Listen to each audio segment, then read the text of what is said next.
permettez-moi à mon tour de vous souhaiter la bienvenue dans cet amphithéâtre pour revenir avec nos 3 intervenants sur le thème de la retraite qui, force est de constater, s'impose désormais dans l'actualité, avec tout de même quelques réserves. Alors, je l'évoquais juste avant de commencer. C'est vrai que sur l'AGFI Actif, par exemple, on a un site internet qui nous permet de voir les thèmes et les sujets qui sont les plus lus, qui sont les plus attendus également par nos lecteurs. Et c'est vrai que depuis des années, on constate que l'assurance vie reste le sujet le plus apprécié. Et même si on parle de plus en plus dorénavant des problématiques retraite, c'est toujours un thème qui a du mal à revenir dans l'actualité et qui a du mal finalement à trouver ses lecteurs en dépit des problématiques et des problèmes qui se posent et qui vont se poser à l'avenir. Alors, sans aucune prétention d'exhaustivité, voici quelques éléments qui sont de nature à justifier d'un intérêt particulier pour les questions de la retraite. Alors, évidemment, déjà, pour l'État, le financement d'un système de retraite en majeure partie basé sur la répartition devient problématique. Pour l'épargnant, en tenant compte d'un contexte financier marqué par des taux historiquement bas, mais celui-ci doit s'habituer à ne plus compter sur des actifs non risqués et rémunérateurs comme ont pu l'être les fonds euros des contrats d'assurance vie jusqu'à aujourd'hui. Il est également obligé de se tourner vers d'autres solutions s'il veut accroître son épargne et générer des revenus suffisants pour compléter sa retraite et faire face au risque de longévité qui va de plus en plus être problématique à l'avenir puisqu'il s'agit du risque de vivre plus longtemps que son épargne. Et les futurs retraités également doivent tenir compte de toutes ces réflexions puisque eux, ils sont inévitablement confrontés à la baisse des pensions. Et ils se verront sans doute à l'avenir proposer de plus en plus souvent des produits d'épargne retraite individuelle. On y reviendra notamment avec Didier Le Ménestrel. Reste à savoir si c'est la seule voie ou si c'est la voie ou si c'est le type de placement qui va s'imposer. Du côté des assureurs aussi, parce que le problème ressurgit avec la réglementation qui est mise en œuvre et qui va être mise en œuvre. Là-dessus, on vous parlait bien sûr de Solvabilité 2 qui limite la prise de risque de la part des assureurs. Alors, on va revenir dans l'heure qui nous est impartie sur ces questions avec nos 3 intervenants. Et c'est vrai que pour lancer le débat, je vous propose de revenir sur l'état actuel du système des retraites pour essayer de voir en quoi finalement les modifications qui ont été apportées vont dans le bon sens et en quoi elles peuvent être encore améliorées. Alors peut-être pourrait-on commencer avec vous, Alain Villemort. C'est vrai que vous le défendez notamment dans l'ouvrage que vous avez coécrit. Vous faites valoir que la réforme des retraites a été vue, revue et progressivement retouchée par les gouvernements successifs. Donc finalement, ces réformes sont quand même relativement positives. Vous n'avez pas de micro? Non,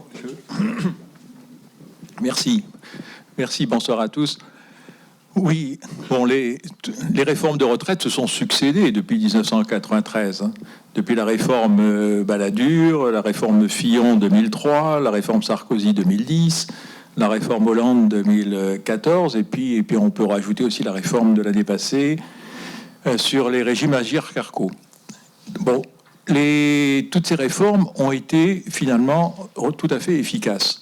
Si on regarde les réformes de 93 jusqu'à 2010, elles ont fait l'objet d'évaluations de la part des économistes sur finalement l'évolution du poids des retraites dans le PIB. Actuellement, le poids des retraites dans le PIB est de l'ordre de 14% du PIB, 280 milliards de la masse des retraites versées. Si on n'avait pas fait ces réformes de 1993 à 2010, probablement on aurait 4 à 5 points de PIB de plus dans les prochaines décennies. On aurait connu des déficits de retraite d'abord bien plus tôt. Les premiers déficits de retraite sont apparus en 2007. On les aurait connus bien plus tôt. Et le poids des retraites se serait envolé dans le PIB et la situation aurait été tout à fait intenable. Alors, ces réformes ont été d'autant plus efficaces qu'elles n'ont pas empêché le système de retraite de progresser puisque depuis les années 70, la retraite, la pension moyenne n'a pas arrêté d'augmenter. On a, depuis plusieurs décennies, amélioré le sort des retraités. Vous savez que dans les années 60-70, les retraités étaient la catégorie la plus pauvre. C'est plus le cas maintenant, ce sont plutôt les jeunes. Et donc les pensions n'ont pas arrêté de s'améliorer, notamment les pensions des nouveaux retraités. On a un autre record. Alors on a deux records dans le monde. On a le record du niveau de vie des retraités qui actuellement est de l'ordre de 100%, 103% du niveau de vie d'un actif. Par niveau de vie, il faut entendre effectivement le pouvoir d'achat compte tenu du fait qu'un retraité n'a plus d'enfants à charge, en règle générale, il n'a plus de logement à rembourser, et que donc les pensions ont beau être inférieures au salaire, le niveau de vie des retraités français est particulièrement élevé, et donc plus élevé que celui d'un actif. Ça, c'est le premier record que l'on a quasiment dans le monde. Et puis le deuxième record, c'est la durée de la retraite. Vous avez vu les dernières statistiques, peut-être. C'est en France, c'est dans les pays de l'OCDE que la durée de la retraite est la plus importante. 27 ans pour les femmes, 23 ans pour les hommes. Et on dépasse de plusieurs années les moyennes des autres pays.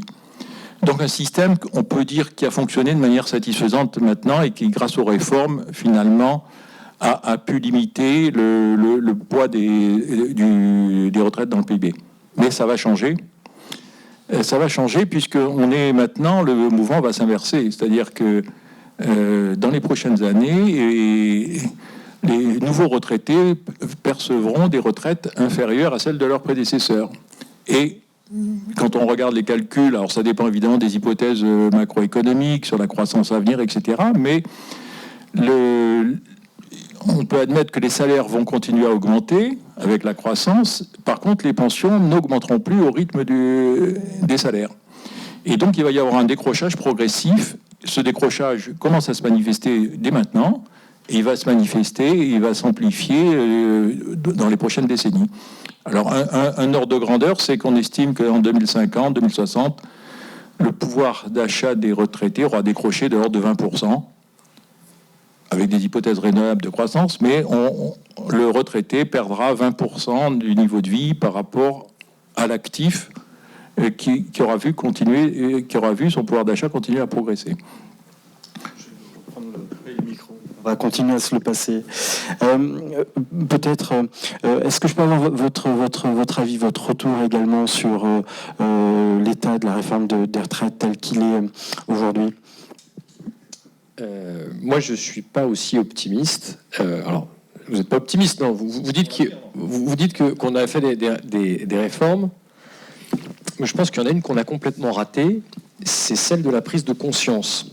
C'est-à-dire qu'en fait, malgré tout le travail des journalistes, malgré tout le travail des médias et des compagnies d'assurance et autres, on a encore, et d'ailleurs vous le disiez tout à l'heure, les gens qui vont sur vos sites sur le sujet de la retraite, malheureusement, ne sont pas conscients de la problématique. Alors pourquoi ? Parce que d'abord, les gens qui ont 40, 50 ans aujourd'hui regardent leurs parents, et leurs parents, vous l'avez dit, ils ont eu des retraites qui sont bonnes, et donc de ce fait, on se projette, on regarde ses parents, on se dit, pour moi, ça sera la même chose. Le deuxième point, c'est qu'il y a une problématique dans notre pays, c'est qu'il n'y a pas de culture financière en général. C'est-à-dire que les Françaises et les Français n'ont aucune culture financière. On pourra revenir pourquoi, il y a un certain nombre de raisons pour ça. Et donc, de ce fait, ne s'intéressent pas aux problématiques de retraite, à leur système de retraite et à comment préparer leur retraite. Donc, on est dans une situation, moi je trouve, assez dramatique. Alors, ça évolue un petit peu, mais on est dans une situation dramatique où on sait, alors vous le disiez tout à l'heure d'ailleurs, ce qu'on sait, c'est que une personne qui était née dans les années 40, grosso modo, le taux de remplacement de son dernier salaire, c'était 75%.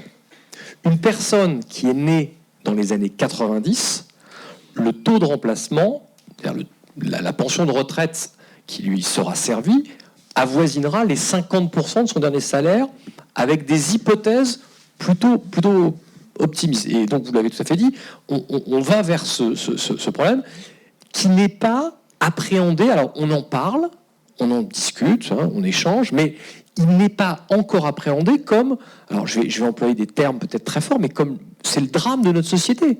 Parce qu'en plus, arrive, et vous l'avez dit justement aussi, on arrive au même moment, dans une période où en plus il n'y a plus de taux d'intérêt. Et donc, il va falloir vivre plus longtemps avec des revenus tirés d'un capital, de quelque chose, sans taux d'intérêt. Donc il va falloir être entier, sans taux d'intérêt, dans un système où en plus les gens n'auront pas forcément anticipé.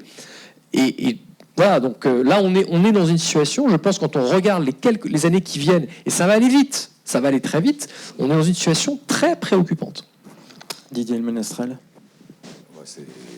L'essentiel a été dit, et on peut trouver un biais optimiste ou profondément pessimiste, mais de toute façon, là je regardais les titres du livre de Monsieur Wilmer, c'est France, le désarroi d'une jeunesse, et ça c'est le côté un peu pessimiste quand même si votre propos n'était pas tant que ça.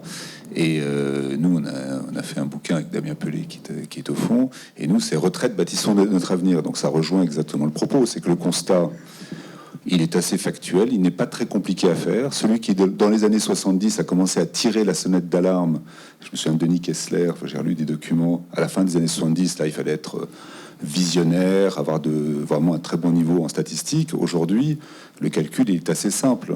De réforme en réforme, on ne touche que la durée de cotisation, l'âge de la retraite ou le montant des pensions versées. On ne touche absolument pas au système, et nous sommes, vous avez cité le chiffre de 280 milliards, qui est quand même assez exceptionnel. Vous dites heureusement qu'on a fait plein de choses, on a surtout mis en place CSG de façon exceptionnelle pour que le budget de la Sécu, qui est maintenant de 400 milliards, soit toujours assumé sans que notre système financier public soit en déroute. Donc, moi, je ne crois pas qu'on puisse dire qu'il y a eu une réforme, donc c'est vraiment, je serais plus simple en disant il n'y en a pas eu.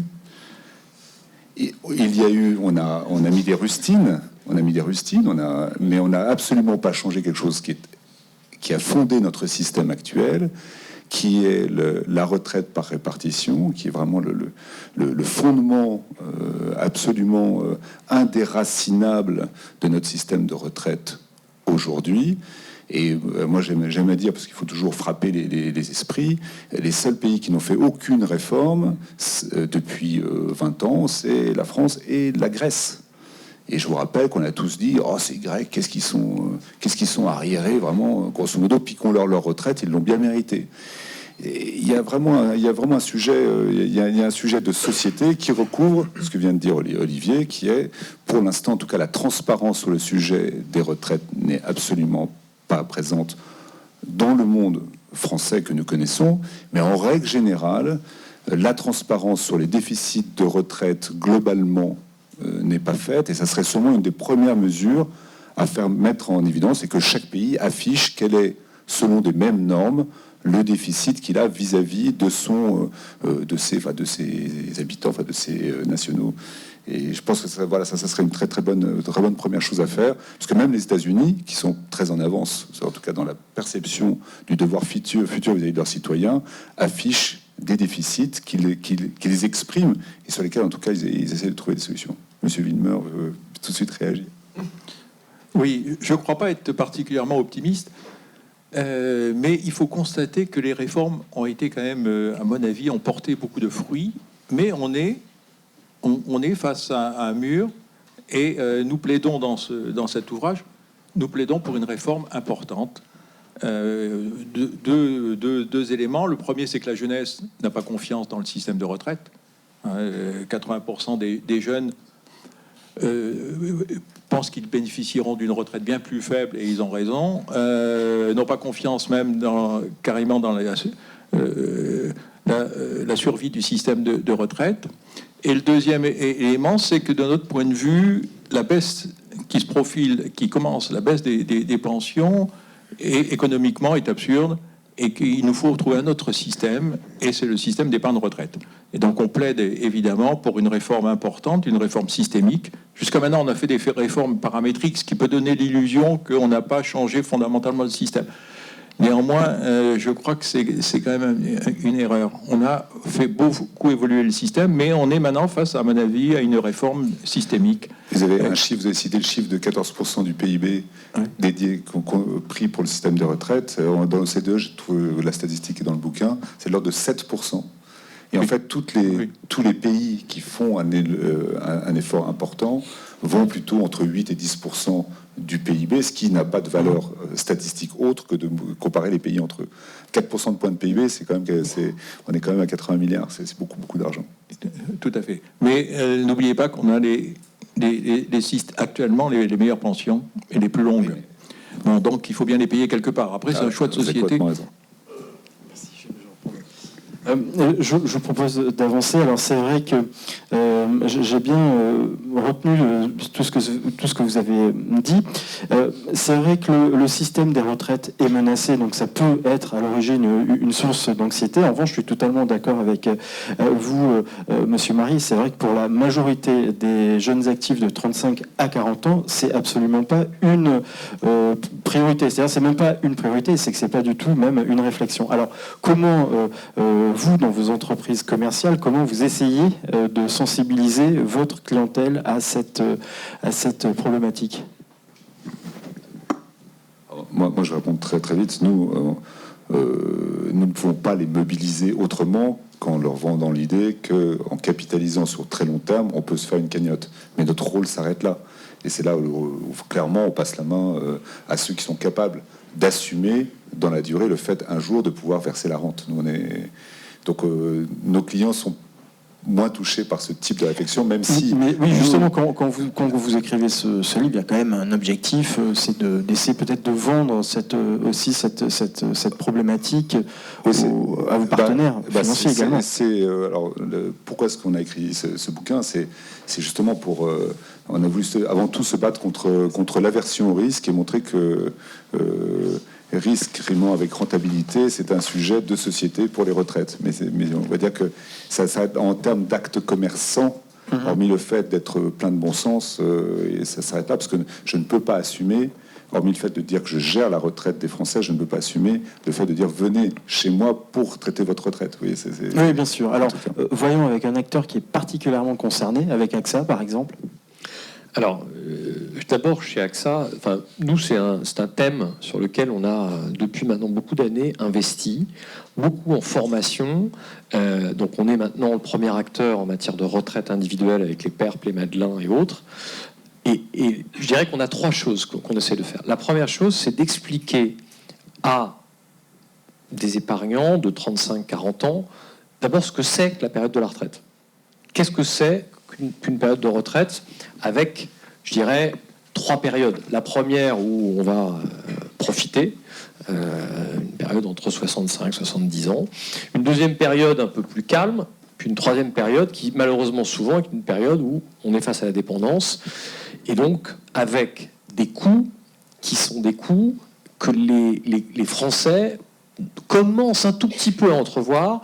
Je prends toujours l'exemple, une maison de retraite de bonne qualité en Île-de-France, c'est 5 000 € par mois.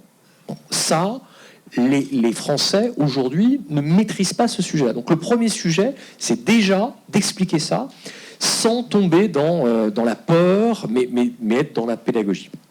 Le deuxième sujet, ensuite, c'est d'expliquer ce dont ils bénéficieront en matière de pension, qu'ils soient TNS, qu'ils soient salariés.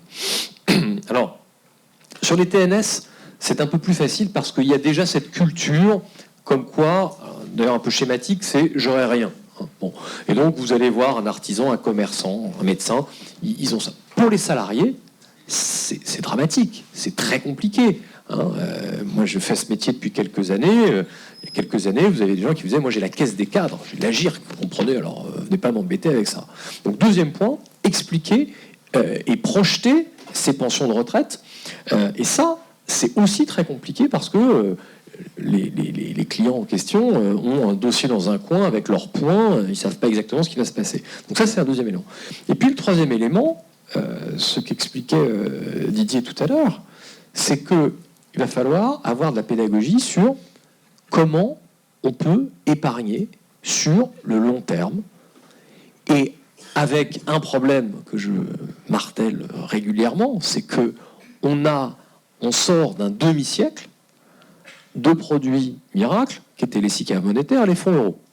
Et donc, avec des clients totalement ignares sur ces sujets-là, puisqu'ils mettaient tout sur le fonds euro ou tout sur les SICAV monétaires, et qu'ils ne savaient même pas comment ça fonctionnait, et que, ma foi, ça devait aller comme ça. Et donc là, on a un troisième travail de pédagogie, c'est de dire 15 ans, 20 ans, 25 ans, voilà, c'est ça qu'il faut faire, c'est comme ça qu'il faut capitaliser.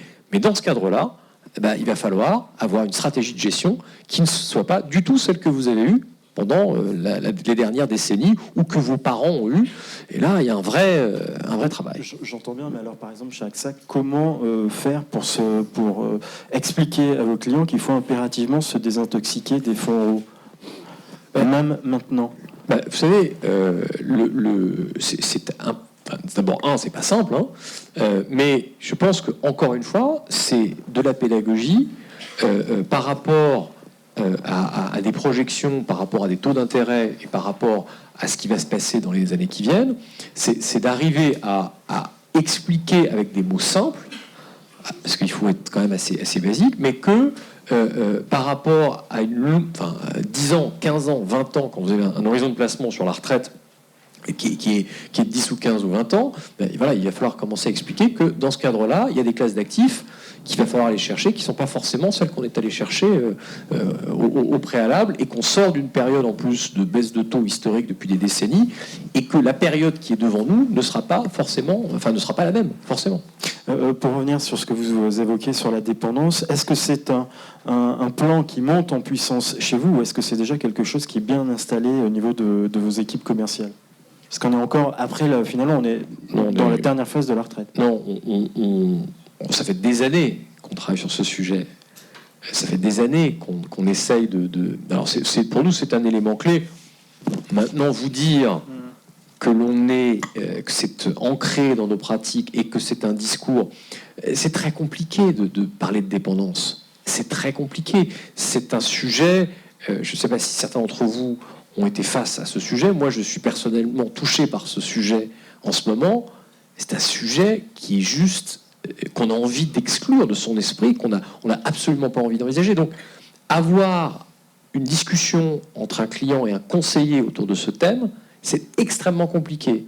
C'est plus facile de le vendre à quelqu'un qui l'achètera pour autrui. Mais le vendre, se projeter dans cet état-là, c'est extrêmement compliqué. Donc, on commence ça fait quelques années qu'on le fait, donc on est en train de l'ancrer de plus en plus dans nos discours, mais le conseiller a du mal souvent à en parler, et le client, lui, essaye vraiment de s'extraire de cela, donc c'est un sujet compliqué. Maintenant, je pense que on parle de retraite, mais un des éléments clés, le drame de notre société dans les années qui viennent, qui est en train de se matérialiser petit à petit, c'est celui-ci, c'est celui de la dépendance, où on n'a pas, je parlais des 5 000 euros tout à l'heure en Ile-de-France, pour une maison de retraite, ce risque et le montant des revenus ou des capitaux qu'il faudra pour faire face à ce risque, il est totalement sous-estimé dans notre société. Oui, puis c'est vrai que la grande dépendance, c'est encore un autre sujet. Pour revenir sur la retraite, vous insistez aussi également sur la nécessité de faire comprendre à vos clients qu'il n'existe pas un seul type de solution qui sera la solution miracle, son bien immobilier, des rentes viagères ou des retraits partiels sur des contrats d'assurance vie. Comment se situent les épargnants français sur ce point par rapport à leurs homologues européens, par exemple ? D'abord, l'épargnant français déteste la rente viagère. Bon. Alors, ça évolue un peu, ça change un petit peu, mais c'est déjà un a priori de base, aliénation du capital, non, ça c'est pas possible. Bon, donc ça c'est le premier point.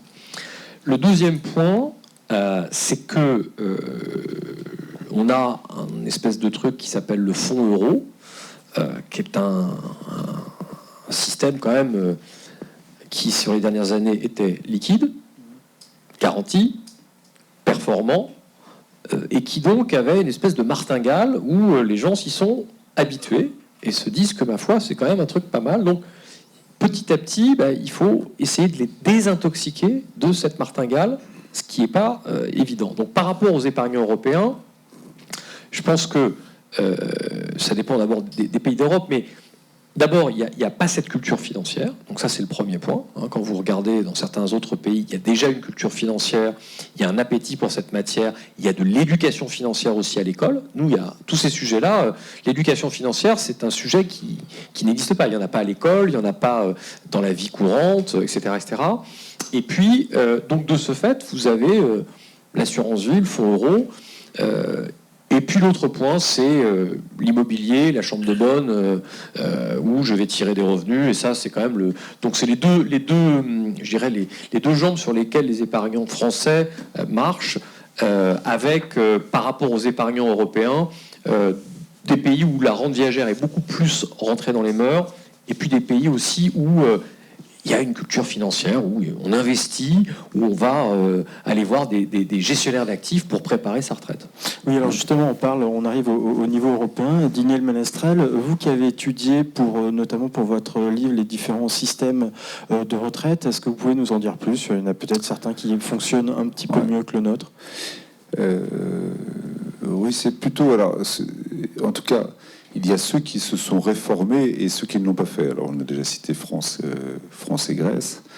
Et les pays, on va dire, du sud de l'Europe sont au tout début de la réflexion, même si l'Italie a engagé un mouvement qui va durer 40 ans pour essayer d'introduire la retraite par capitalisation. Ça a commencé en 90 et quelques.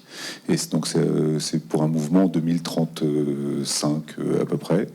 Ce qui montre que les Italiens, on dit toujours qu'ils ne changent pas.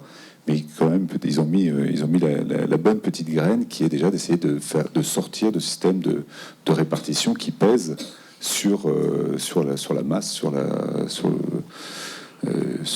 les impôts. En Italie, c'est 15% du PIB, le montant total de la masse qui est prise pour payer les retraites. Les pays qui sont le marché, sur lesquels les réformes ont eu lieu, et manifestement, je ne parlerai pas des déficits futurs, mais en tout cas, le fonctionnement paraît assez bien établi. Il y a un pays qui est assez remarquable, c'est la Suède, un plus petit pays, on ne parle pas de 60 millions d'habitants, mais un pays qui, dans les années 90, a mis 6 ans à mettre en place, à passer du système de tout-répartition à un système qui est intelligent à 2 titres, c'est qu'il y a une répartition minimale et puis un système de points qui sont acquis, et ces points sont variables. Et ça, c'est très très important, puisqu'en fait, ça a permis cette éducation financière qui est qu'on ne peut pas distribuer l'argent qu'on n'a pas. Ce qui paraît idiot, mais ce qui est exactement ce qui est oublié dans le système français et même dans la perception aujourd'hui du fonds en euros. Je fais juste un aparté, il y a 10 jours, une double page dans le journal du dimanche, double page, en disant il n'y a qu'un seul placement dans la vie, c'est le fonds en euros. Donc aujourd'hui, et qu'un seul placement, non mais c'était vrai, c'était écrit avec un. J'étais cité dedans, je disais pas la même chose, Didier. Toi, non, mais il y a le partenaire qui dit mais ne pensez à rien d'autre, c'est formidable, l'assureur paye, vous voyez, l'assureur garantit et en plus c'est défiscalisé. Bref, ça c'est un aparté pour dire que, en tout cas, la réforme qui a été faite en Suède, c'est la plus remarquable, parce que c'était un pays profondément socialisé dans le bon sens du terme. C'est vraiment la communauté va prendre soin de chacun et qui s'est remise en cause de façon assez unanime. C'est-à-dire que ça a commencé à gauche, ça a terminé à droite, et maintenant c'est complètement accepté. Et vous avez des grands fonds de pension qui ont été créés, et il y a un système qui est maintenant sur 3 piliers, parce que c'est l'avenir. 3 piliers, c'est le public. C'est qu'il y ait un minimum vital assuré par la puissance publique. Le professionnel, qui reste le grand moteur futur de la capacité à accumuler de l'épargne, si possible défiscalisée et abondée par l'entreprise, que ça devient un outil d'attraction des talents, des meilleurs selon son métier. Et puis le 3e pilier, c'est l'épargne personnelle, qui est celle pour laquelle moi je me sens le plus impliqué, puisque c'est celle-là pour laquelle j'essaie de militer en disant donnons au moins leur chance à chacun dans un monde qui est très incertain et où la puissance publique a du mal à intervenir. Moi, bien sûr, je prends ma place, qui est de dire mais laissez-nous un espace de liberté. Cet espace de liberté étant, si on parle de retraite, défiscalisé, parce que c'est de l'investissement à long terme. Aujourd'hui, le complément du fonds en euros, c'est qu'il est défiscalisé et qu'on défiscalise les emplois qui prennent le moins de risques et qui ne peuvent et qui ne peut rien rapporter. C'est le livret A et le fonds en euros. Donc ça n'est pas en termes d'épargne financière, la logique est vraiment complètement inversée, mais c'est le poids de l'histoire uniquement. Il faut juste remettre en cause par rapport à l'histoire qui a créé le modèle actuel. Un petit peu long. Donc Suède, le monde anglo-saxon, lui, se remet en cause très régulièrement. C'est pas parfait, mais il y a aussi ces trois piliers avec une baisse très forte de ce que donne la puissance publique, puisque ils sont toujours très en avant. La Hollande est un peu particulière parce que là, c'est déjà ils ont un modèle de fonctionnement qui est à la fois très lié au fonds de pension. Ils ont fait un mouvement très rapide. Et les Allemands ont fait un mouvement au début des années 2000 qui a permis de mettre en place une épargne privée qui est défiscalisante et qui permet de combler, en tout cas d'anticiper ce mouvement vers les retraites seront moins importantes. En tout cas, ils ont beaucoup joué sur l'âge, les Allemands. C'est plutôt sur l'âge de la retraite qu'ils jouent. Et en tout cas, qui permettent à chacun de réfléchir à son fonctionnement futur, au fait qu'il n'aura pas forcément il ne pourra pas compter sur les pouvoirs publics pour payer sa retraite. Ce qui est déjà c'est le premier pas à faire dans notre fonctionnement des pays d'Europe du Sud. Je ne sais pas si j'ai été très clair. Au Sud, beaucoup de choses à faire. Au Nord, des avancées. Puis un pays que j'adore, c'est la Nouvelle-Zélande, parce qu'ils ont eu, mais encore un petit pays. Parce que les petits pays, ça paraît plus facile quand même pour faire bouger les choses. Alain Villemeur, vous avez également retenu les cas des systèmes allemands et suédois. Est-ce que vous pouvez nous en dire un petit peu plus? Et puis, est-ce que ça peut être potentiellement une source d'inspiration pour le modèle français? Oui, tout à fait. Les exemples suédois et allemands nous paraissent extrêmement intéressants. Et pour nous, ça nous a inspiré avec l'idée qu'il faut absolument développer une épargne retraite en France. Et que ces deux systèmes peuvent être des références en tout cas. Alors, ça a déjà été dit par Olivier Le Ménestrel, la Suède est un... Didier Le Ménestrel. Oui.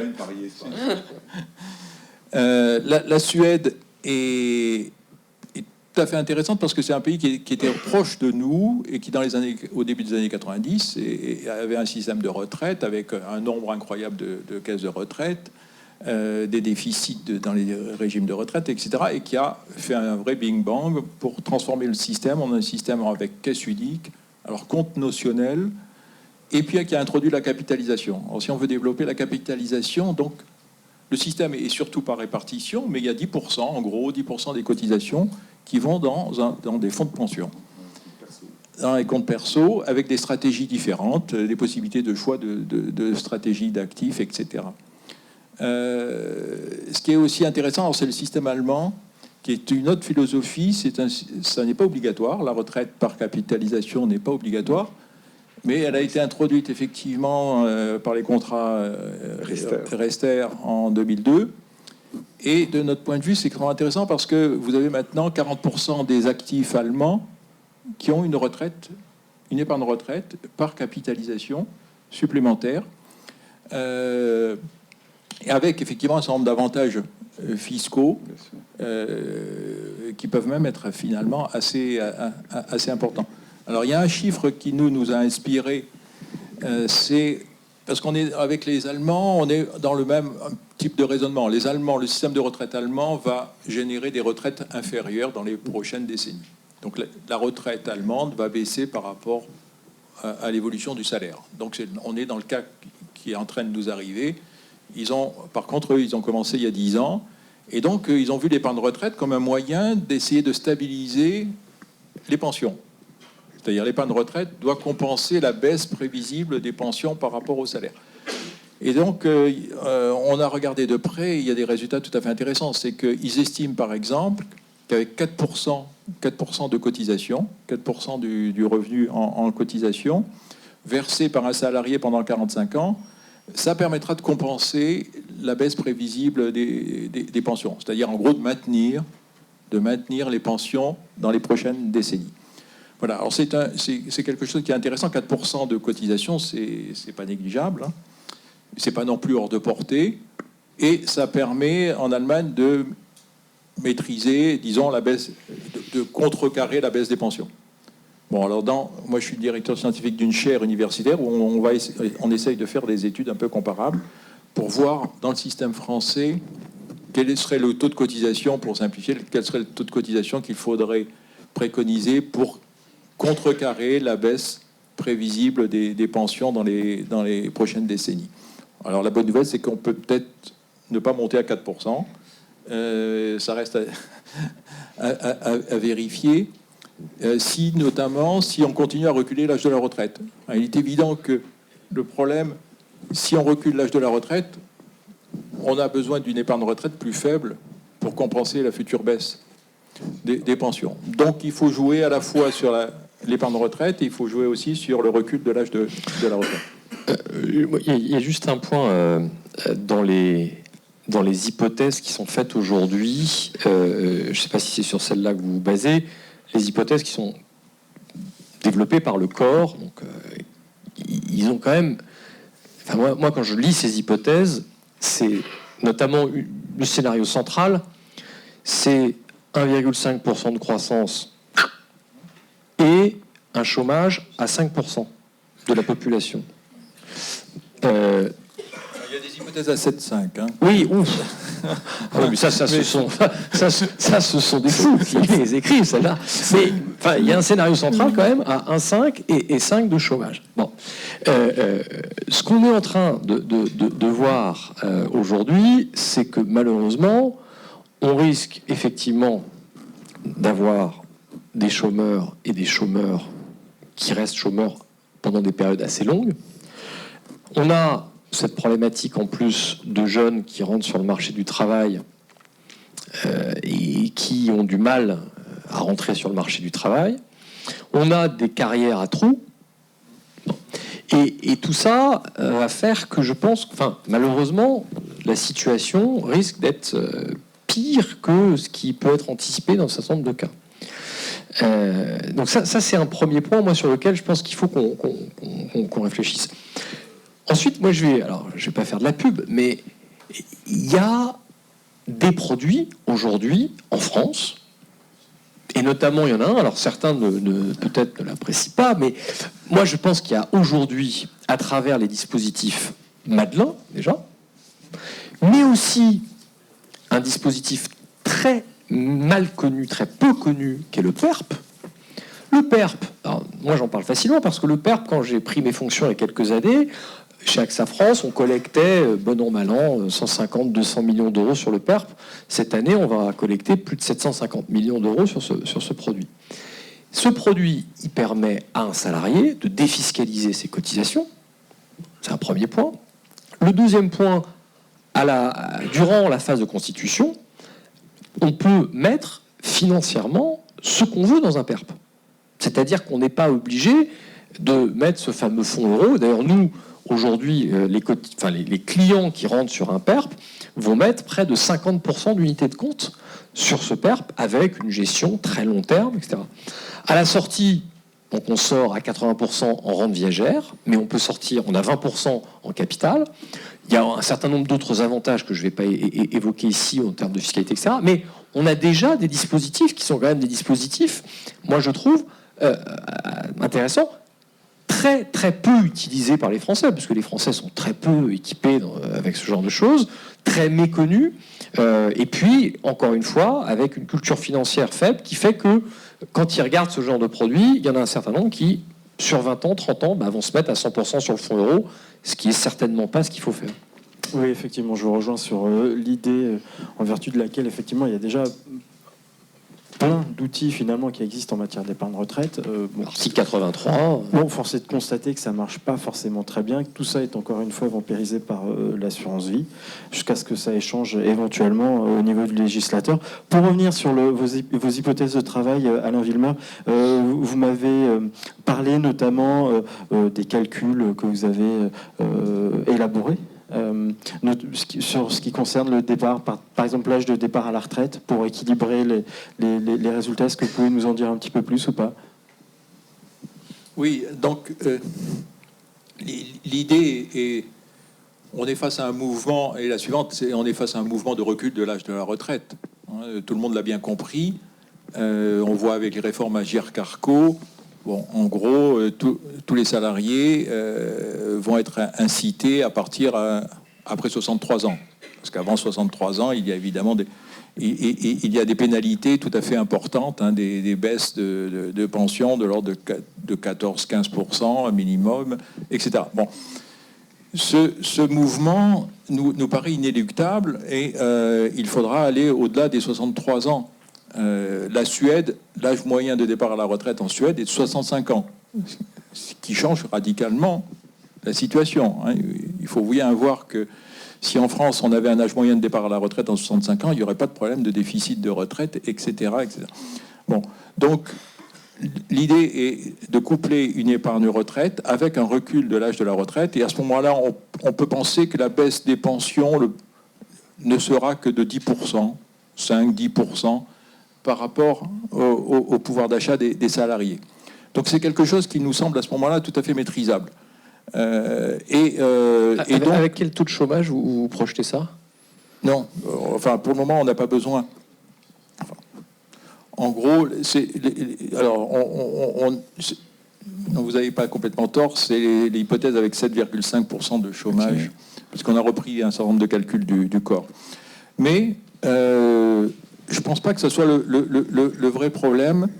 Le vrai problème est celui du recul de l'âge de la retraite, à mon avis, et puis celui de développer l'épargne retraite, les produits que vous avez évoqués, qui, à mon avis, doivent être stimulés et pourraient représenter une part tout à fait importante à l'avenir de la capitalisation. Et ça ne changerait pas radicalement le système français. La Suède a 10% de capitalisation, et donc il y a 90% de répartition. Bon, si en France on avait 10-15% de capitalisation, je pense que ça ne changerait pas radicalement le système, et ça serait et ça permettrait de maintenir le pouvoir d'achat des pensions, et puis surtout de doper l'économie française avec des fonds de pension qui permettraient d'investir. Alors, les fonds de pension, on va y revenir. C'est juste pour avancer un petit peu. Dans votre ouvrage aussi, vous revenez sur une solution qui serait représentée par un mix entre système par points et système de compte notionnel. Est-ce que vous pouvez nous en dire un petit peu plus? Oui, alors, le système, nous on est des partisans des systèmes par points, parce que c'est quelque chose qui est quand même bien connu en France, avec la GIRCARCO. Les systèmes de compte notionnel suédois, alors en Europe, il y a les Suédois et puis les Italiens qui ont adopté les comptes notionnels. C'est quand même très compliqué. Je pense que vous savez, les comptes notionnels, donc c'est l'idée de cotisations qui sont transformées en capital virtuel et qui permettent de servir une rente. Alors le système suédois est assez admirable sur ce plan-là, est assez compliqué, hein, et la rente va dépendre du taux de croissance à venir, va dépendre de l'espérance de vie. Oui, la classe d'âge. De la classe d'âge, de l'espérance de vie. Bon, c'est un peu compliqué. Et je pense que c'est l'antithèse de je te promets que je paierai quoi qu'il arrive. Enfin, mais en revanche, c'est une mise en responsabilité Absolument. Qui permet une éducation. Enfin, oui, l'écosystème est profondément transformé. Et l'exemple suédois, il est très intéressant, puisque la déresponsabilisation, dans les années 70, c'était enfin, on citait le modèle suédois comme étant celui justement du l'État fait tout pour toi. Et en 10 ans, en 20 ans, ils sont arrivés à un système qui paraît quand même très efficace. Donc le notionnel, c'est la mise en responsabilité de l'individu. Oui, vous avez tout à fait raison, mais on peut peut-être, vu le contexte français, obtenir des résultats importants avec un système par points, plus dans la culture déjà française, d'autant plus qu'il faudrait aller vers une convergence des caisses de retraite pour plus de transparence et d'équité, ce qui est un défi déjà aussi important. Pardon. Non, mais les révolutions, c'est déjà faire savoir qu'il y a un problème, mais ça, donc tous les pays. Le deuxième, c'est sûr que l'allongement du départ à la retraite, mais c'est même plus, en plus, c'est presque sémantique. Il faut passer à autre chose. Il faut passer pour dire, voilà, on vous donne les moyens, il n'y a pas un âge pour la retraite, il y a un capital qui pourra vous être servi si vous n'avez plus de travail. Cette notion d'âge, à 60 ans, je passe la corde et je prends ma retraite, je pense que c'est vraiment quelque chose qui est à bannir à l'avenir. Et puis, alors, il y a un point qui est essentiel à chaque fois qu'il y a eu une grande réforme. Il y a eu un point de départ qui a été un plafonnement du montant des cotisations qui sont prises sur les revenus salariaux. Ça, c'est vraiment un truc qui est essentiel pour comprendre que la création de richesse ne peut pas être capturée pour le bien de chacun. Enfin, il y a une limite à la capture de taxes pour la retraite. Et ça, c'est une troisième étape à faire. Enfin, bref. Il y a beaucoup de choses à faire. Après, moi je pense qu'on a un autre, enfin on a un élément dans l'équation, un ou deux éléments dans l'équation qui, à mon avis, vont complexifier la chose. Le premier élément, c'est qu'on voit toute une génération qui arrive sur le marché du travail, qui n'a pas de CDI, et qui parfois va plus chercher de CDD. Et j'entendais l'autre jour un expert qui disait une partie de cette génération se dit qu'il est plus facile de trouver un client que de trouver un patron. Et je trouve que c'est assez juste, et on voit toute cette génération qui ne va pas vers le salariat. Et donc, on risque là d'avoir une baisse des cotisations salariales forte, et je ne sais pas comment on peut modéliser ça, hein. Je n'ai pas la réponse, mais c'est un vrai sujet, et il va falloir... je pense que c'est une problématique en matière de société qui va nous toucher dans les années qui viennent, parce que c'est quelque chose qui avance, hein, on le voit dans les chiffres. Donc ça, c'est un élément de l'équation, je pense, qui va être compliqué à gérer.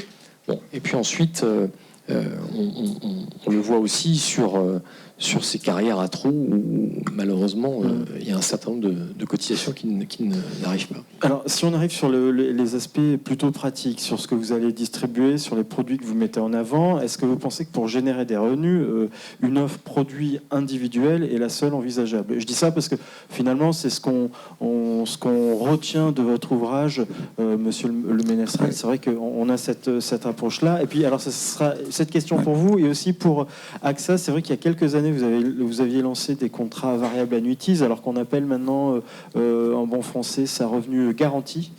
C'est ça, hein.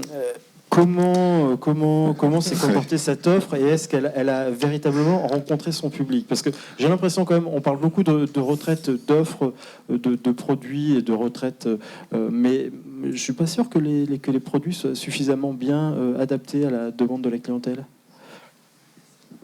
Variable. Non, je te laisse réfléchir pour variable annuities.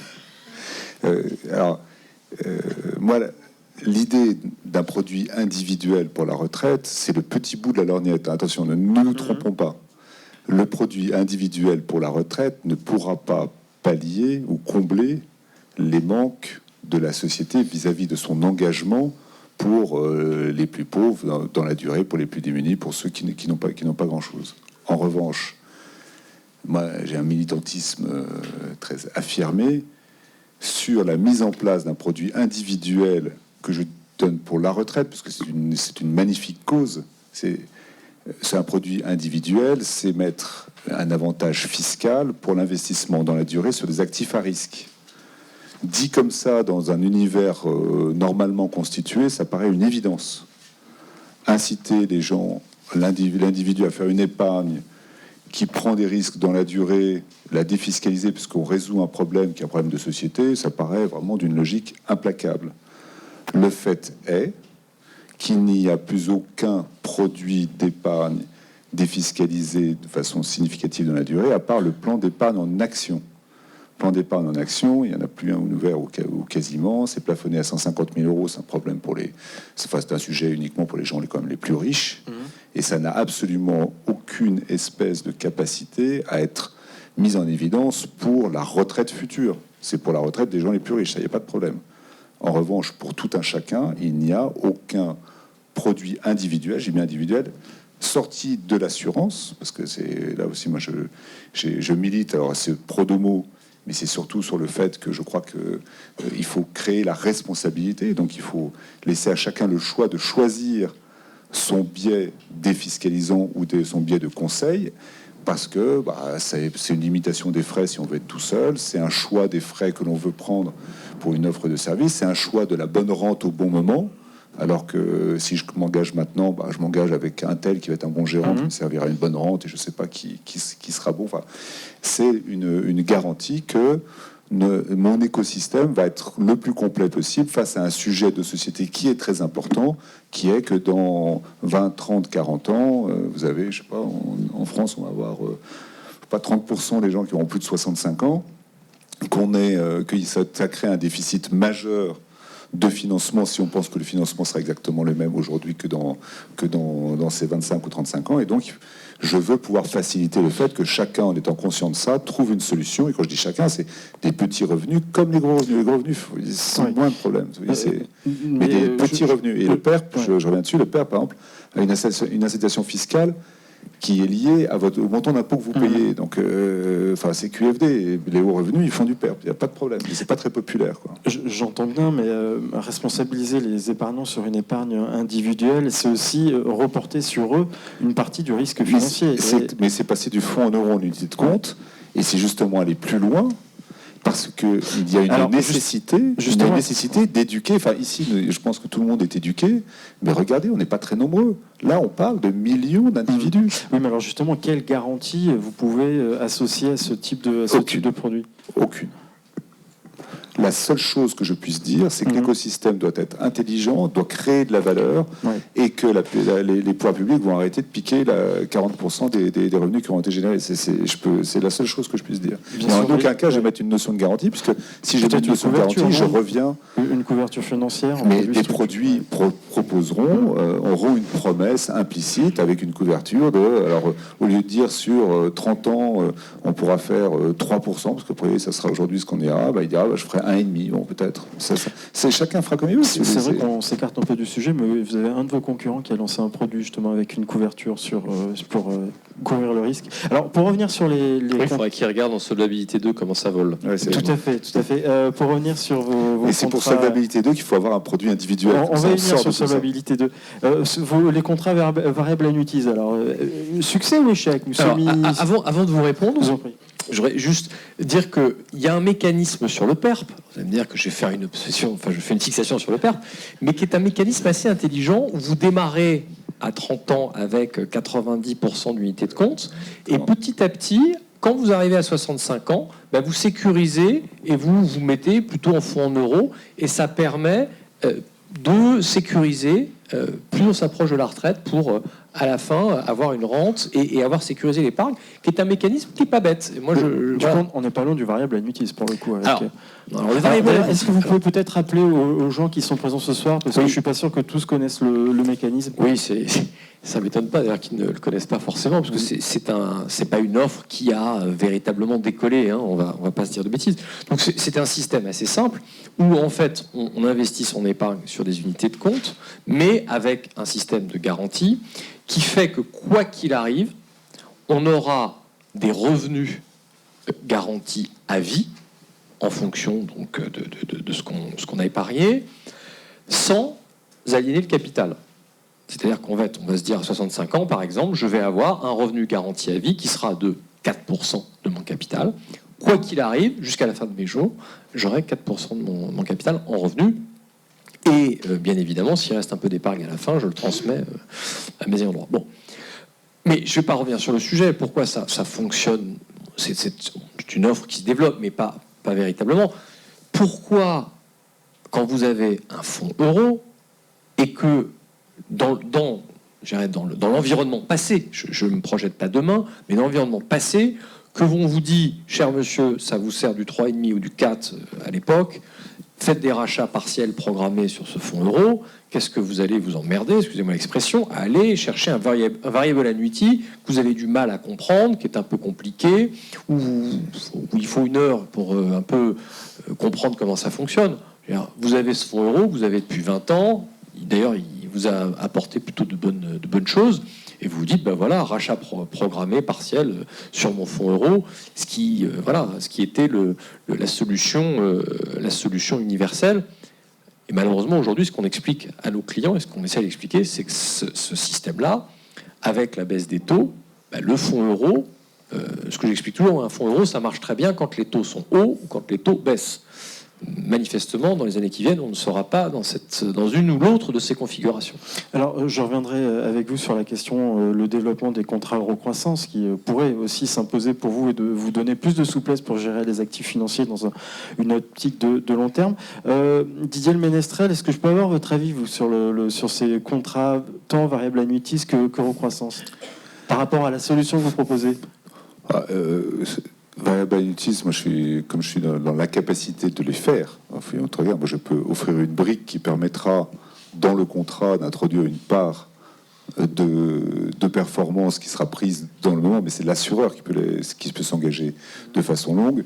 Moi je dirais, si aujourd'hui on peut m'offrir une garantie que je vais avoir une rente de l'ordre de 4% du montant que je mets aujourd'hui dans 35 ans, je pense que c'est un bon. En tout cas, c'est un produit qui peut être très attractif. Je suis pas sûr qu'on ait ce type de taux. En tout cas, cet engagement sur ce type de taux. Donc c'est pour ça que je me mets un peu de côté. J'ai pas d'avis particulier. Vous voyez, ça c'est le rôle de celui qui fabrique l'architecture pour arriver à cette promesse. Promesse très longue. Il faut justement avoir des fonds propres. Il faut être là. Et du coup, sur l'eurocroissance, sur l'eurocroissance, Eurocroissance, c'est une très bonne initiative, mais on revient à mon propos là, qui est le fil rouge de ce que j'essaye de vous dire, c'est que on peut toujours mettre des rustines. L'objectif, c'est de transformer. Et l'eurocroissance, moi, ça m'appelle le DSK. Il y a eu pas mal d'initiatives qui ont été mises en place. Toute initiative qui permet de prendre des risques dans la gestion des actifs, moi, je dis oui. Mais en revanche, c'est une initiative qui n'a pas la taille qui serait nécessaire si on pense écosystème qui prend des risques, qui finance l'économie, etc. Enfin, là, je ne vous refais pas toute l'histoire. Moi, je crois qu'il faut vraiment sortir du cadre de l'assistance publique pour arriver à réfléchir, à reprendre du risque dans un monde de rentiers qui vieillissant. Oui, c'est tout ce que l'on vit, c'est un sujet de société.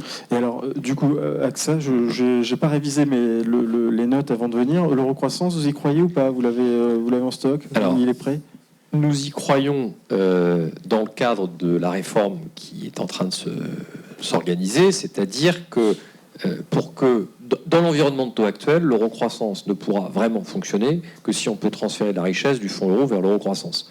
Donc il y a, vous le savez, il y a en ce moment une réforme sur ce sujet-là, qui est en cours, un projet en qui a pris un peu de temps d'ailleurs. Pardon ? Qui a pris un peu de temps. Qui a pris du temps parce que c'est compliqué, parce qu'il faut être sûr que tout ça fonctionne bien. Donc il y a eu une consultation qui a été faite auprès de la CPR il y a quelques semaines. La CPR a rendu un avis positif en disant que c'était un mécanisme qui pouvait se mettre en place sans mettre en danger, parce qu'évidemment, il faut faire ça sans mettre en danger le fonds euro. Hein, donc normalement, tout ça devrait pouvoir voir le jour. Et dans ce cadre-là, oui, nous pensons que ça peut être quelque chose d'intéressant. Maintenant, malheureusement, il y a toujours un sujet qu'on n'arrivera pas à... l'eurocroissance ne va pas nous aider à régler un sujet, c'est tous ces épargnants qui vont avoir besoin de vivre de leur capital. Parce que ça, l'eurocroissance, ça ne changera rien. Donc on va se retrouver, et j'en parlais tout à l'heure, moi je participe ce soir à une réunion après sur le thème de comment aider des clients qui ont ou qui auront demain 65 ans, comment les aider à vivre de leur épargne, comment les aider à vivre de leur capital. Ça va devenir un sujet de société absolument clé. Et malheureusement, je vous le disais tout à l'heure, moi j'ai vécu assez longtemps dans un pays au Japon. Le problème, c'est quand vous n'avez plus de taux d'intérêt, qu'il faut vivre de vos revenus, vous êtes tenté de faire des bêtises, d'aller sur des devises, des choses un peu bizarres, etc. Et là, ça peut donner des choses très, très, très dangereuses pour les épargnants. Donc on va rentrer dans une période où il va falloir être vigilant, il va falloir... que, je dirais, on éduque les gens d'un côté et que d'autre part, on n'essaye pas d'aller non plus vers des choses trop exotiques parce que ces gens-là vont avoir besoin de revenus. Mais alors, si je suis du coup la directive Solvability 2 qui empêche finalement les sociétés de gestion et les assureurs de prendre trop de risques, du coup, c'est plutôt une bonne chose, non ? Si on en tient compte dans le cadre de la réforme des fonds de pension qui est en train d'être mise en œuvre et qui va concerner qu'une toute petite partie des retraités.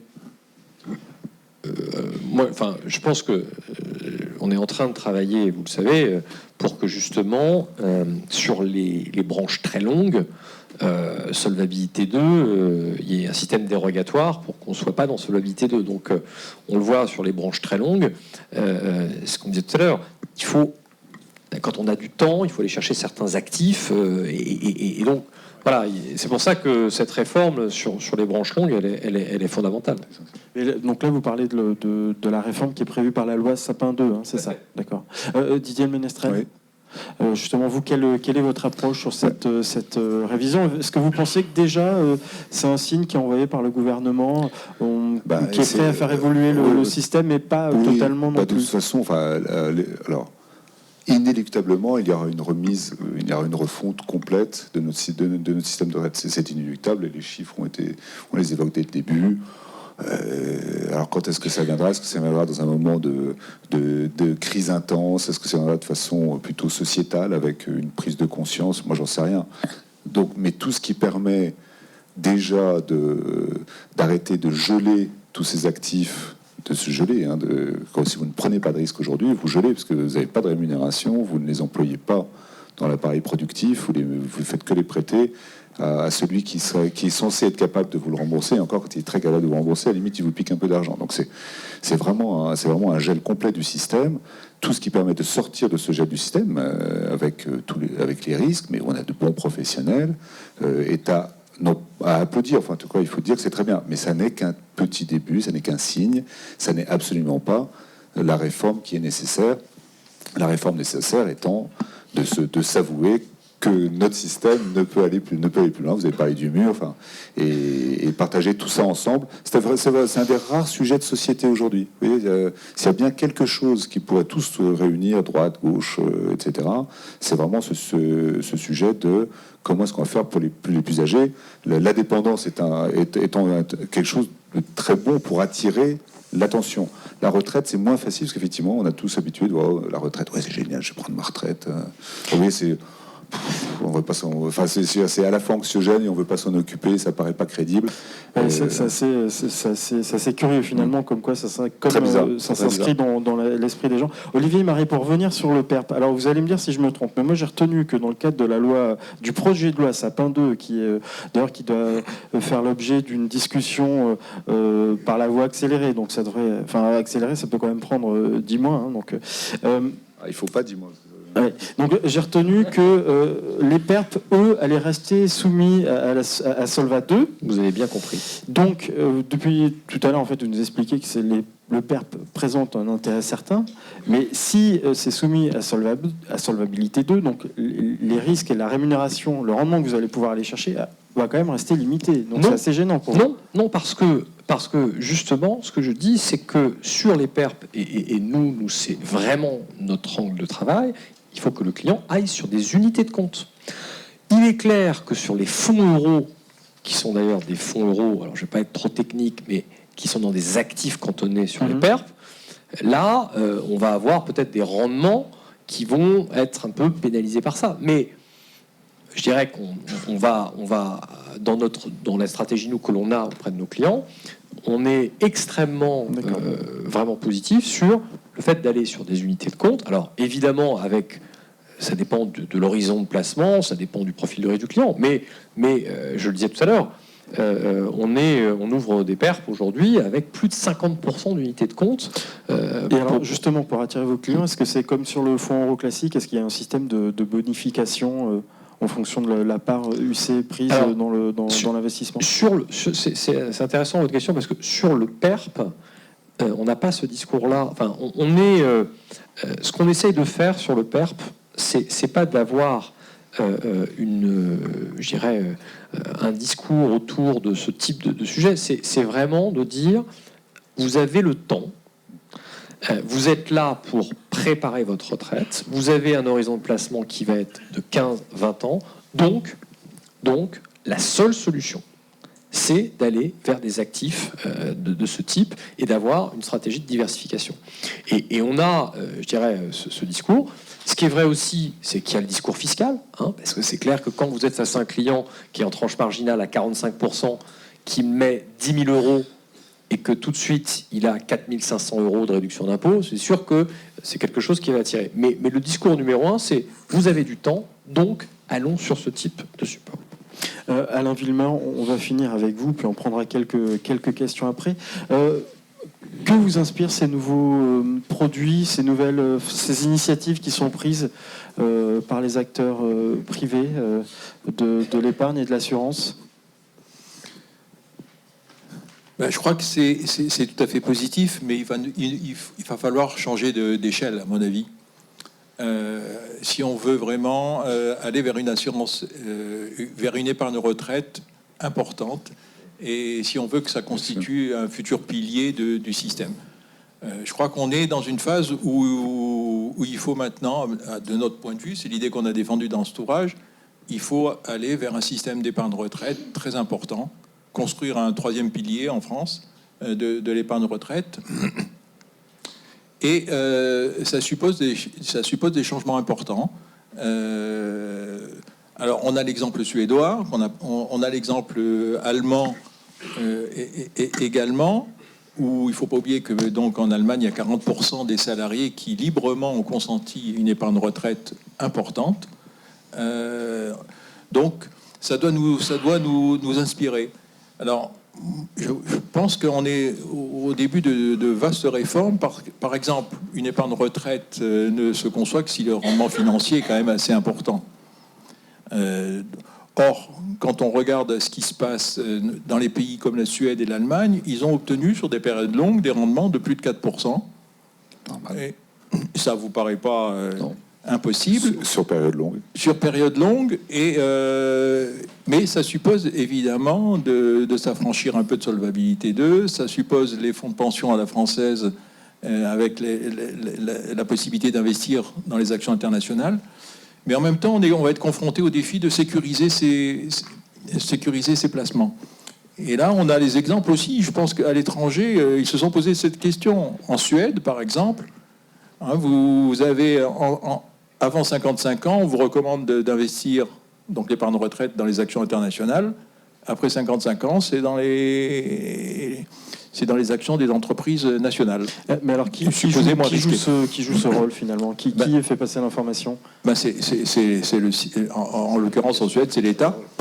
C'est l'État qui a proposé plusieurs stratégies, mais avec, par exemple, une incitation claire avant de 55 ans et après 55 ans, pour tenir compte, effectivement, de la perception des risques et puis le fait qu'il faut sécuriser les placements. En Allemagne, les solutions qui ont été prises sont relativement souples, c'est-à-dire que vous avez cette épargne retraite et vous pouvez convertir une partie en capital à 60, 65 ans. Vous pouvez même en convertir une partie si vous avez, par exemple, si vous voulez acheter un logement. Donc on voit bien qu'il faut à mon avis, si on veut que l'épargne retraite soit une solution massive en France, comme je le crois, il faut inventer des formules beaucoup plus souples et tout en visant des rendements financiers importants. Très bien, je vous remercie. Vous voulez peut-être ajouter... Non, je vais faire de la pub pour le bouquin. Non. Il y a un produit très bien qu'on a appelé le PERF, et qu'on est très fort en marketing. PERF pour épargne retraite familiale. Il y a une particularité qu'il ne demande rien à l'entrée. Pas de fiscalité à l'entrée. Alors ça, je me dis que ça, c'est le pouvoir public. S'ils étaient en début de leur mandat, ça serait pas mal, parce que demander quoi que ce soit au budget, c'est un peu difficile en ce moment. En revanche, le doux rêve, c'est de dire à l'État justement de s'engager à ne jamais venir piquer les petits qu'on aura fait dedans. Alors ça, c'est peut-être plus complexe. Mais si on met pas de fiscalité et des frais limités pendant une période de 50 ans, c'est de la bombe, le PERF. Ça peut être vraiment bien. Ok, très bien. Je vous remercie. On va prendre peut-être quelques questions. Voilà, madame, par exemple, là. Est-ce qu'on a un micro ou pas? Est-ce que je vous entends? Ok. On vous entend?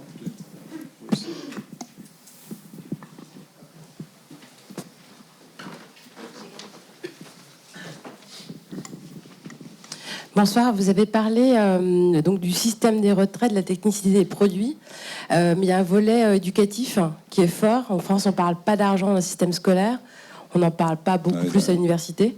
Et je ne sais pas si dans vos études que vous avez menées sur les systèmes de retraite, vous avez regardé quelles étaient les best practices sur les autres pays qui amenaient le changement de comportement des citoyens, qui les amènent à investir dans différents types de produits plus risqués, adaptés. Alors, moi, je peux vous en parler, oui, parce que c'est un sujet sur lequel on a travaillé.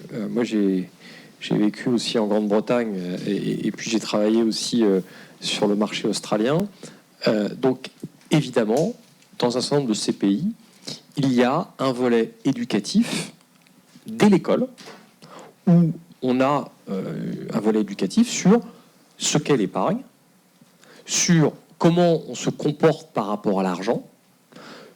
Donc, il y a un certain nombre d'éléments liés au crédit, liés à l'épargne et à la finalité aussi de l'épargne dans certains cas. Moi, je pense que c'est un élément absolument clé qui manque chez nous.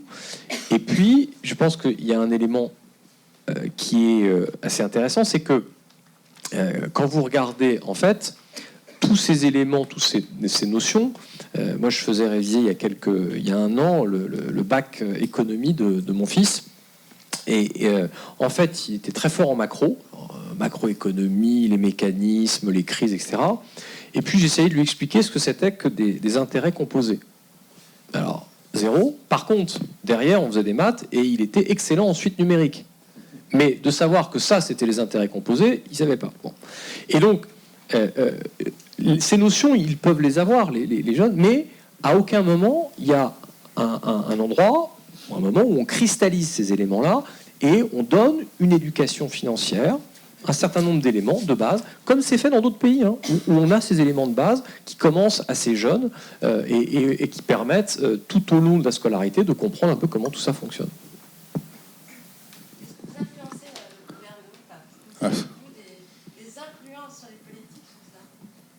Alors, moi, aucune. Et je compléterai en disant que je ne l'ai pas écrit là-dedans, mais régulièrement, je recommanderais que l'histoire économique soit enseignée dès le début. Un peu, on enseignait souvent les religions. Pourquoi pas mettre un peu d'histoire économique? Parce qu'avec l'histoire économique, on intéresse tout le monde. Il faut de l'éducation et du conseil aussi.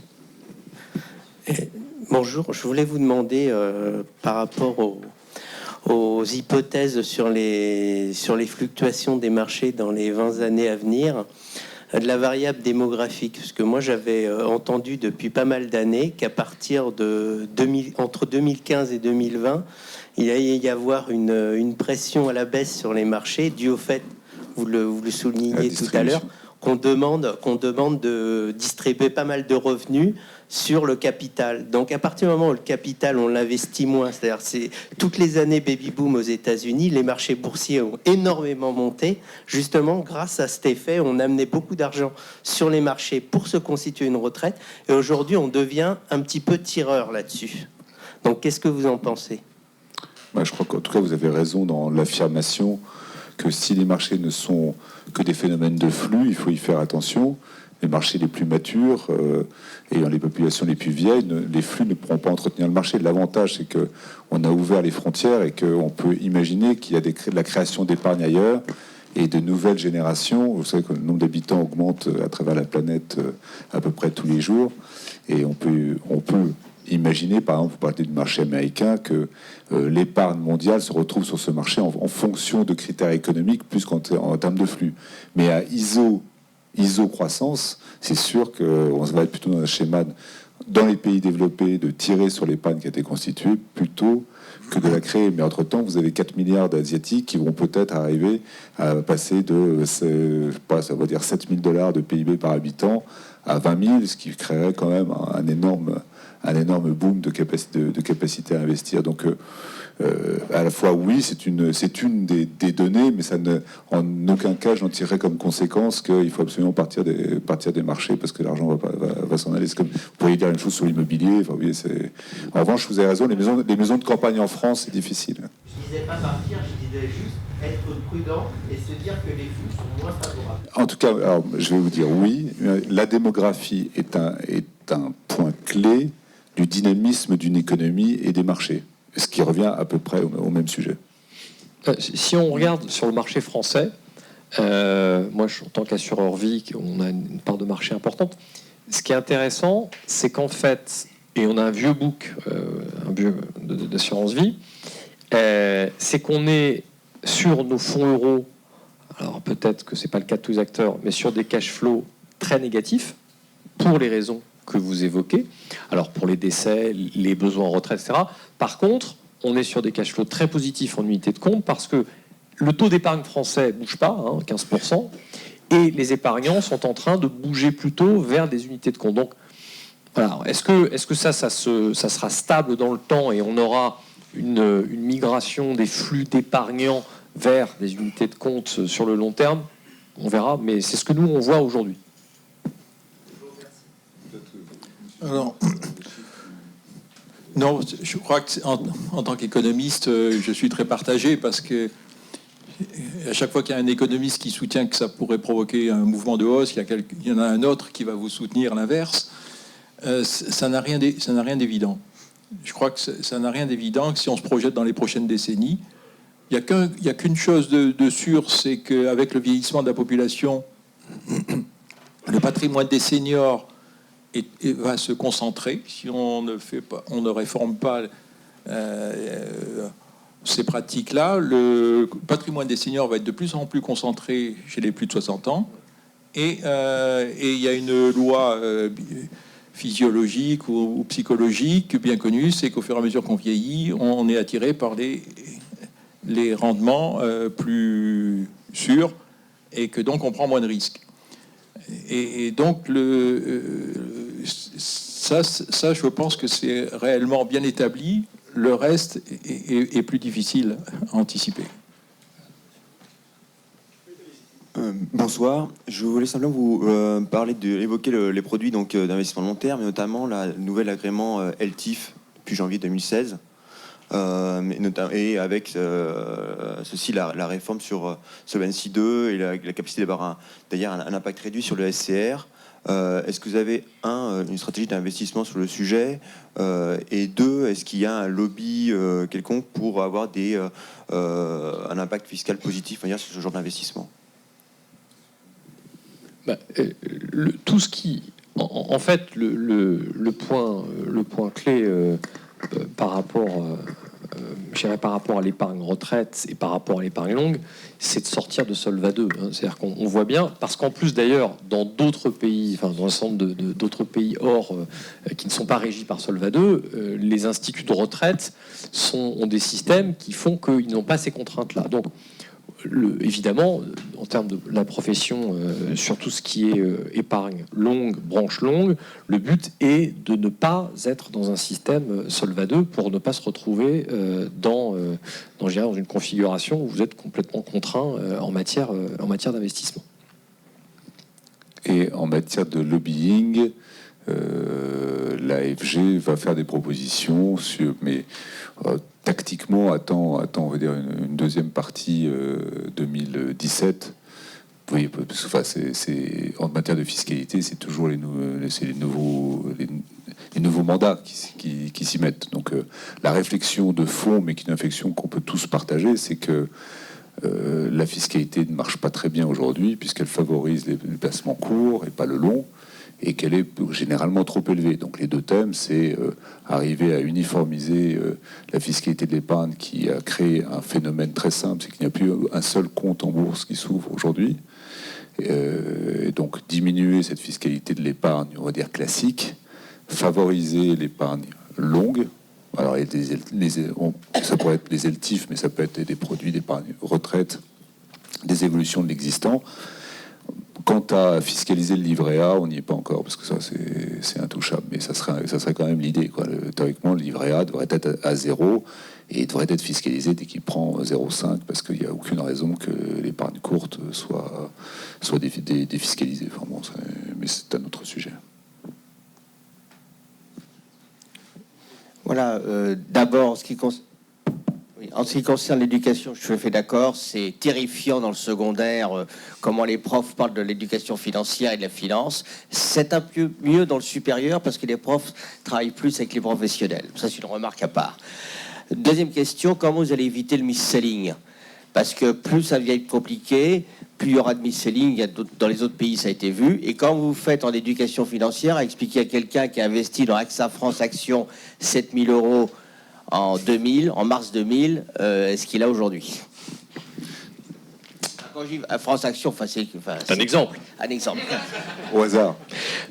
Alors, je veux dire, le sujet, évidemment, il est majeur, c'est-à-dire qu'il faut avoir des réseaux qui soient des réseaux qui soient d'abord formés, et puis deux, il faut avoir des outils qui sont des outils liés à tout ce qui est devoir de conseil, loi de modernisation de l'entreprise, etc., qui vont permettre de cadrer ces démarches. C'est-à-dire que la seule solution, c'est de cadrer à peu près la démarche en sachant à peu près quelle est la culture financière du client, son horizon de placement, qui il est, etc., etc. Et puis derrière, d'avoir des solutions assez encadrées. D'accord ? Et puis d'avoir des outils qui permettent de gérer tout ça et de tracer tout ça. Nous, on investit beaucoup d'argent sur nos outils. On a un partenariat, on vient de lancer un nouvel outil avec Apple et IBM qui va nous permettre de gérer tout ça de façon interactive, de façon ludique aussi, parce que l'éducation financière, excusez-moi, je vais employer un terme, c'est si c'est casse-pied, et ça marche pas. Donc il faut être aussi dans l'interaction, dans la communication, dans le dialogue avec le client, et en même temps avoir des éléments qui permettent de tracer tout ça. Donc pour éviter le mis-selling, c'est le dialogue, la capacité à interagir et à poser des questions et à connaître le client et à comprendre, et puis ensuite un cadre et des outils qui vous permettent de cadrer et de tracer tout ça. Voilà, c'est ça, ça coûte beaucoup d'argent. Nous, on investit beaucoup d'argent sur ces sujets. Et puis, évidemment, formation et éducation, à la fois des réseaux et des clients. Mais c'est vrai que vous posez une question qui est fondamentale. C'est dans un marché qui est un marché absolument pas mature, sans éducation financière, avec 50 ans de SICAV monétaire et de fonds euros, eh bien, il y a beaucoup de travail pour éviter ce risque. Mais la technologie va nous aider très fort. La technologie, parce que le mis-selling, qu'est-ce que c'est ? C'est une mauvaise perception d'un client du produit ou du service qu'on lui rend. C'est pour ça que le régulateur, par exemple, a mis de plus en plus de normes. Vous savez, le célèbre KYC, Know Your Client, connaissez votre client. C'est CVC, c'était moins bien. Je sais pas, je préfère CVC, mais le CVC, ça sert pas à grand chose parce que dans le CVC, vous remplissez surtout des papiers qu'on vous a demandé. Vous n'êtes toujours pas dans la pédagogie. Moi, je crois, et je le vois, parce qu'on essaye de monter de faciliter ce qu'on appelle le parcours client. C'est des investissements chez nous qui sont moins lourds, parce que c'est avant tout du marketing, mais vous n'imaginez pas le nombre d'informations que l'on collecte dorénavant, avant même de rentrer dans le conseil, sur la relation que l'on va établir. Qui vous êtes, qu'est-ce que vous gagnez, quelle est votre fiscalité. Enfin, on connaît beaucoup plus de choses que lorsqu'à l'époque, on allait demander à la main d'écrire, on ne voyait pas très bien ce qui était marqué, en 10 minutes. Le KYC est maintenant de grande qualité, très bien fait, et avec un peu de pratique. Moi, j'affirme que, alors nous sommes pas, on est dans l'ordre de milliers de clients, on n'est pas dans l'ordre de centaines de milliers de clients, mais nous, les milliers de clients qui nous font confiance ont très peu de mis-selling. Et il y en a, parce qu'en revanche, il y a toujours celui qui vient sans aucune éducation, qui a entendu dire que, et au fond, il ne veut pas réfléchir, pas écouter, mais même celui-là, on arrive à le détecter. Donc moi, je crois que les outils qui sont à notre disposition vont nous permettre de limiter ce problème, qui est un problème de méconnaissance. Et le monde aujourd'hui est un monde non pas de connaisseurs, mais de sachants. D'où le fait d'ailleurs que les marges d'intermédiation qui n'étaient pas dues au fait d'apporter un savoir-faire sont en train de tomber une à une grâce au développement du numérique. Je ne sais pas si je suis très clair, mais vraiment, je crois qu'il faut être très très optimiste là-dessus. Moi, je rajouterais juste un point. Il y a un sujet qui n'est pas très bien maîtrisé encore chez nous, où les anglo-saxons, les Américains notamment, ont beaucoup de travaux, c'est la finance comportementale. C'est un sujet qui est absolument clé, parce que croire que l'être humain raisonne de façon rationnelle concernant l'épargne ou l'argent, c'est juste une erreur. Et donc, il y a des cours, des chaires, des MBA dans le domaine aux États-Unis. Donc, nous, on a investi un peu dans le domaine. C'est un sujet où il faut, là aussi, être un peu plus ouvert. Ça permet aussi d'éviter peut-être certaines erreurs. Bonsoir. Vous parliez en introduction de... Bonjour, je suis juste là. De la difficulté de parler des questions de retraite pour les conseillers qui sont en face de certains clients. Et à l'instant, vous faisiez allusion à la question des réseaux. Est-ce que vous êtes totalement certain que les solutions d'épargne de demain se vendront à l'ancienne, si j'ose dire, dans les réseaux de distribution ? Et pour reprendre le point de Monsieur le Ménestrel, est-ce que la technologie ne peut pas nous apporter beaucoup de choses ? Je pense notamment aux bot advisors qui se sont beaucoup développés aux États-Unis et aux quelques acteurs qui commencent à émerger en France. Enfin, moi, par exemple, j'ai la trentaine, jamais ça me viendrait à l'idée d'aller voir ma banque ou même mon assureur pour parler épargne. En revanche, je suis assez séduit par le concept de ces nouveaux outils. Alors, moi, je vais vous répondre sur le sujet. Je vais être un peu rétro, mais alors d'abord, aux États-Unis, il faut quand même savoir que le plus gros robot advisor, il a collecté 3 milliards de dollars. Hein.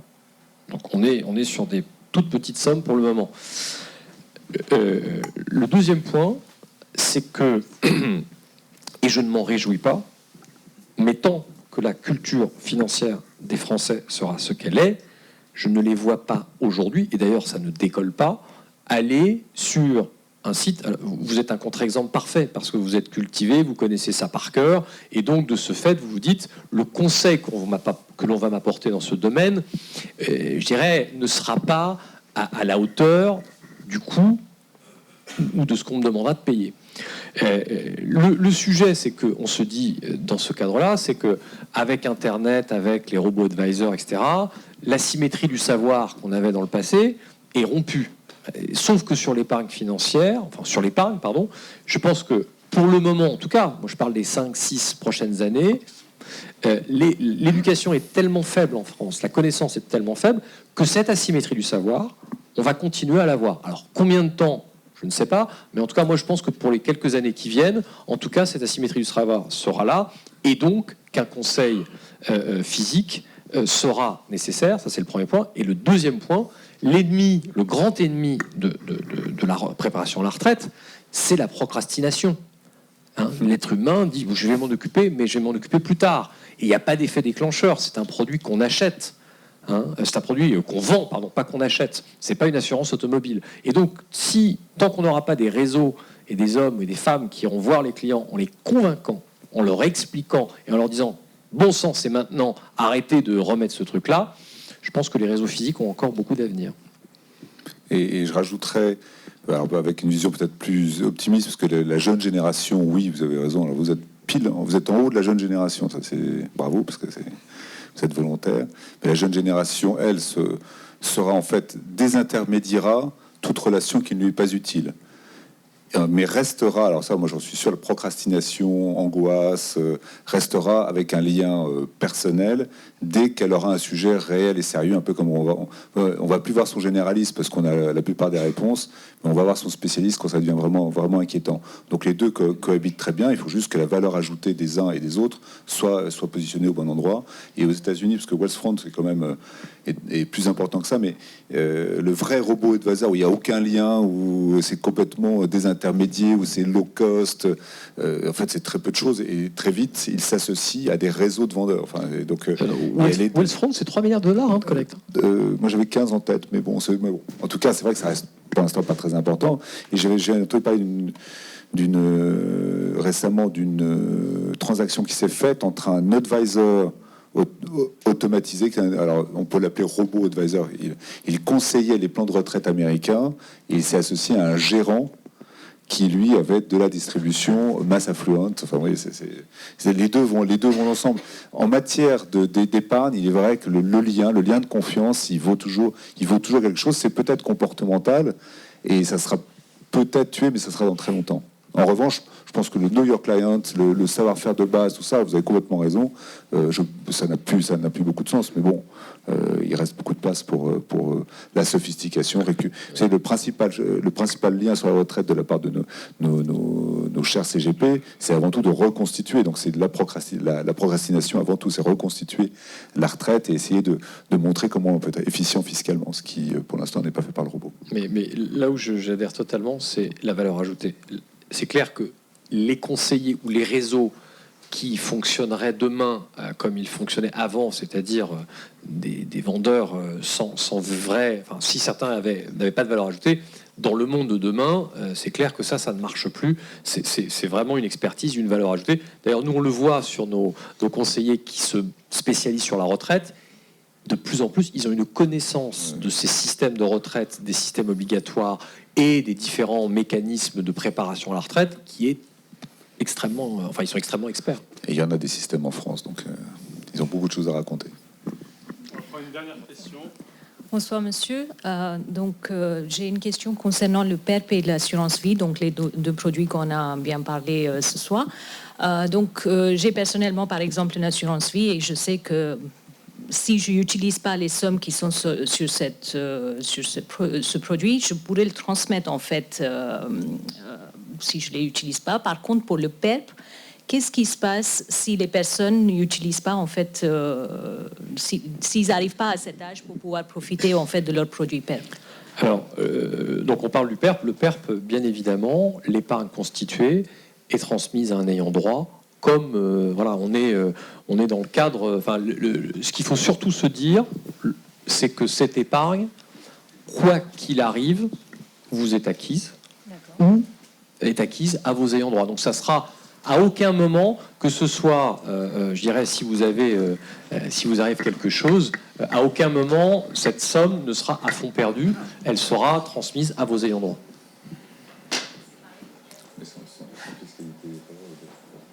C'est pareil pour le PERCO, oui.